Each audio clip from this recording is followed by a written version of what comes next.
Hello and welcome to Sovereign RPG. I am Sovereign and we're back in New World today for the start of some guides to give you the gist of what is actually in the game, what you can do and how you can actually do it. And today we're going to be going for the redeeming factor in New World. There's a lot of stuff in this game that is not so good, but crafting is not one of those things. It is absolutely amazing compared to a lot of other MMOs out there, which is why I believe that New World should have stayed a survival game and not been a theme park MMO. So let's get straight into the actual guide itself. Now, if you want to check out everything that comes to do with all the different crafting and gathering, etc., you just press K and you bring up the trade skills menu under the character. So you have bio, attributes, weapon mastery, trade skills, and achievements. You just go to your trade skills and it will show you all the levels of all of the crafting that you have so far. Now, I haven't gone super hard into the crafting itself, getting the levels and because it's just going to burn me out. I'm going to wait until the actual launch of the game before I do that, because crafting can be a tiresome event, especially in a game where you have to run around and try and find specific things, and it's very difficult to always find those specific things because they're all in certain areas that are mapped. And currently the gathering itself is a bit of a nightmare until you get higher tier gathering tools where the speed of gathering goes up and the more you gather from everything that you do gather. Like for instance, when the game launches, I will be going into harvesting. That's going to be my main gathering. Tracking and skinning, because I'm going to be doing cooking and Arcana. Arcana is like your alchemy, and cooking obviously just your food, giving you your buffs, etc. In my opinion, these two crafts will be the biggest money makers in the game, especially at the start. Everyone's going to need potions. Everyone's going to need buffs from the food, healing, mana regeneration. There's buffs. It gives you 1400 for your luck, so you can get better chance of getting those rare materials when you are gathering, which helps you further your actual crafting career in this game. So let's just have a quick look and go through all the different trade skills we have. We have weaponsmithing. This is going to be your actual melee weapons, and they go up through different levels, star metal, etc. Gathering and weaponsmithing will require smelting and mining as the two general rules of thumb. Your mining will go and get you your iron, your silver, oil, gold, alchemy stones, etc. Star metal, platinum, which are the different levels. As you can see, if you click through these, it will show you the gatherable at what level and tracked at what level. It doesn't show you in what areas these are, but that I'll show you later on when we get to the resource part of the map. And the smelting just basically breaks down all of that metal, melts it down, and you put it into ingots. Next up, we have armoring, which is going to be all of your armor and your cloth stuff. So your heavy, medium, and light armor, and that is done out of the outfitting station. It's going to be the same again, although the armoring will require you to have like harvesting, tracking and skinning, mining. It will require you to weave, smelt, and leather work during that, because it does require a lot of those things.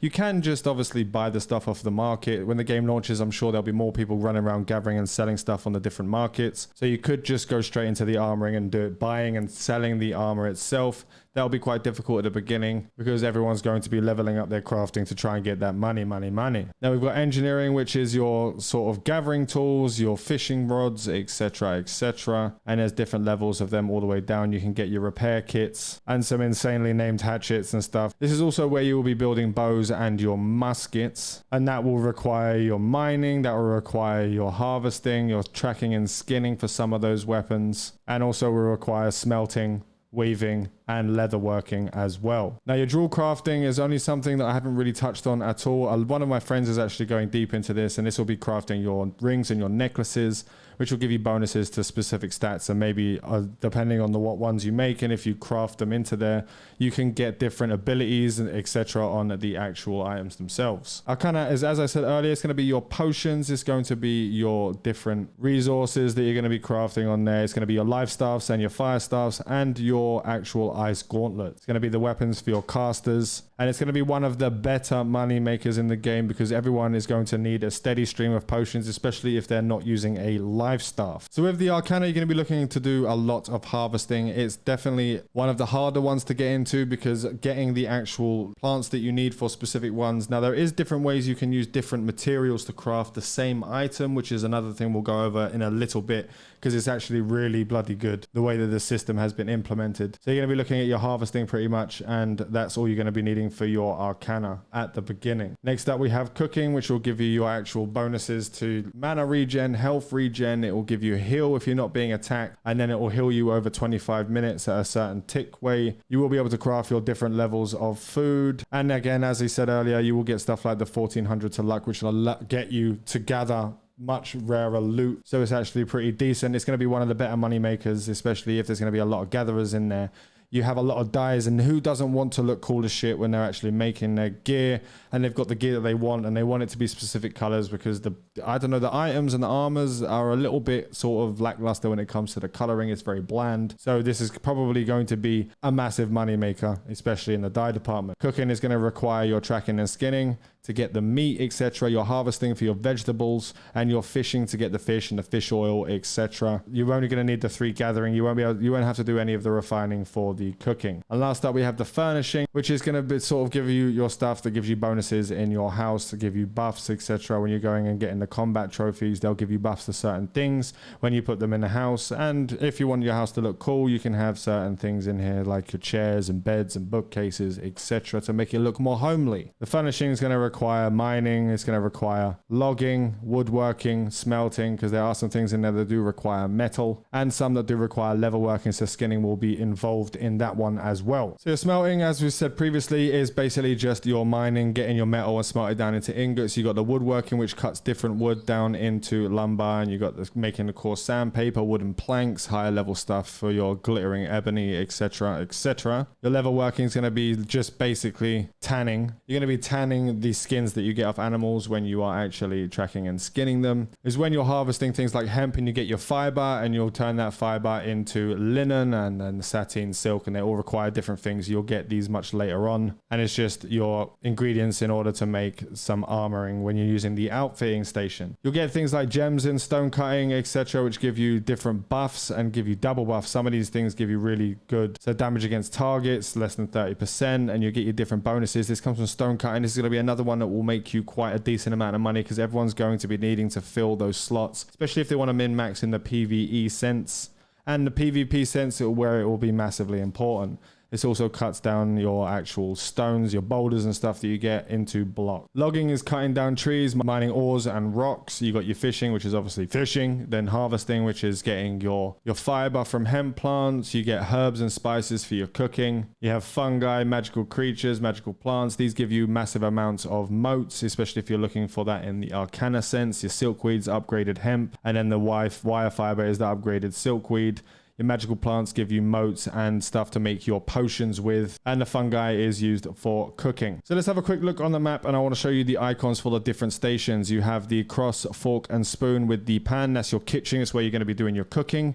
You have the loom, which is where you're going to be bringing your fiber and turning that into linen as the lowest level example. You have your outfitting station, where you're going to be making all of your armors, etc. You have the arcane repository. This is where you're going to be making all your potions and your ice gauntlets, your life staffs, and your fire staffs. You have your forge, where you're going to be crafting your heavy armors and melee weapons. The outfitting is for your light and medium armors. The smelters, where you're going to be refining metal into ingots. You have the wood shop, where you're going to be cutting your green wood at the lowest level into planks. You have your stone cutting table, which is just refining stones and getting the actual and having the chance to get the gems out of them to socket into your gear. And the workshop is where you're going to be crafting all of your crafting gathering tools, your bows, and your muskets. So let's go and have a look at the resource locations. Now this is where it's going to give you the basic overview of what is where. Now if you're looking on the map itself, you have the forested areas, which as you can see, it shows you a little sort of part of what the map is.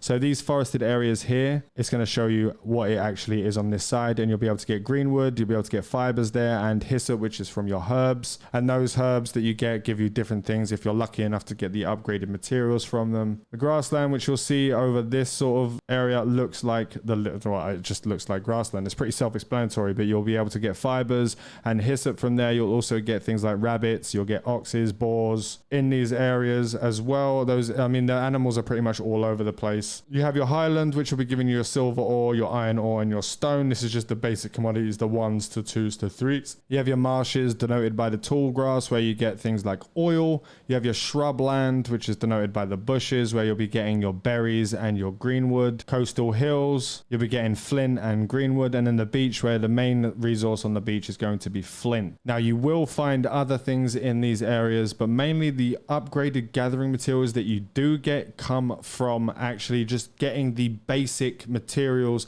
Your hemp, the herb plants do give you things like nutmeg, it gives you salt, sugar, etc, etc. You do get all of those from the same place that you get the hyssop. You'll be able to get different gems and higher level ores, a chance to get higher level ores and higher level gems in when you break down the actual nodes for your silver ore and your iron ore, which is what the food bonuses get you, which we were talking about earlier. Now, one major point that a lot of people don't really understand and still run around with their inventories full is that if you go to one of these box icons here, like this shed that we have here, the storage shed, it's denoted by the chest icon on the map, you can put all of your ingredients in here. And every time you craft in this settlement, the storage shed does not go to every settlement. Every settlement has its own storage shed, so you have multiple storage areas. You can stick all your ingredients in there. And when you go to a crafting station, we'll go to the outfitting station, for example, it does show you what you have in here. I don't have any metal ingots currently on here. And it will show you what you have inside of that storage shed, so you can craft directly from there. So you don't have to carry anything around with you. It's a massive quality of life bonus for that. That is really, really good, especially in my eyes. Now, crafting actually gives you a pretty damn good amount of XP, especially when you run around grabbing stuff. If you run around and get an upgraded item, or every time you level a gathering skill, you do get quite a decent chunk of XP, a couple of hundred XP each time you level up. So if you're doing multiple things, you can use the crafting at the beginning of the game to level yourself up, so you're not running around trying to chase after all the mobs that the entire horde of people are going to be going after. Now, on the community board, when people do have the town owned, so when the company actually owns the region, you do get extra missions here. But with the cooking, for example, which is what I'm going to be doing at launch, you do get a significant amount of XP, which is actually doubled sometimes, depending on how much XP percentages you have on the cards that you select. So if you get the XP bonus in that region that you're crafting in, that 2800 will turn into 4200, and it's literally just one perennial herb provision. Now, this could be 8 dill, 8 thyme, 8 something or other in the actual gathering that you get. But these are a very, very good way of getting XP, especially at the beginning of the game. You'll be doing that really fast. Now, it was nerfed recently. It was every 5 minutes this reset, but now it's every 30 minutes. It wasn't that much of a nerf, if I'm being perfectly honest. You can pick up these crafting quests, which will be the majority of the stuff that you'll find in here. Fish oil from your fishing, which give decent XP. And you can just literally run from this board down to the actual marketplace, down to the guy over here. You can search what's needed. You can buy that stuff and then go up there and give it XP, effectively just like buying your levels from the actual board itself. That's just a little bit of a tip that you've got there that I've noticed while actually leveling my character, and it's actually faster than going out and doing the quest. Once you've caught up with the main quest and you sort of like sit in there, I'm at 30 plus and you've got the quest there at 30 plus. Some of those require group stuff, so you can actually continue leveling just by doing the grafting, just by doing the crafting and the gathering. The past 2 levels I've got have just been from that, and I got them in less than a couple of hours. It's not the fastest way you can do it, and it was faster before with the community board every 5 minutes, but now it's a little bit slower, but it's still one of the better ways of getting XP. Now, I hope I was able to help you guys sort of figure out what you wanted to do in your crafting career when you do actually launch the game. Give you the basic beginners elements of what the crafting is, what each craft creates, and which gathering you'll actually need for those crafting materials. I will do a more in-depth guide on each of the crafting. If I went in depth on each of the crafting during this video, it would be 45 minutes to an hour long, and nobody wants to watch or listen to me speak for an hour. So I'll do it all in separate videos. I want to thank you all for watching. Make sure to like and sub if you haven't already. Fly safe and avoid local chat scams.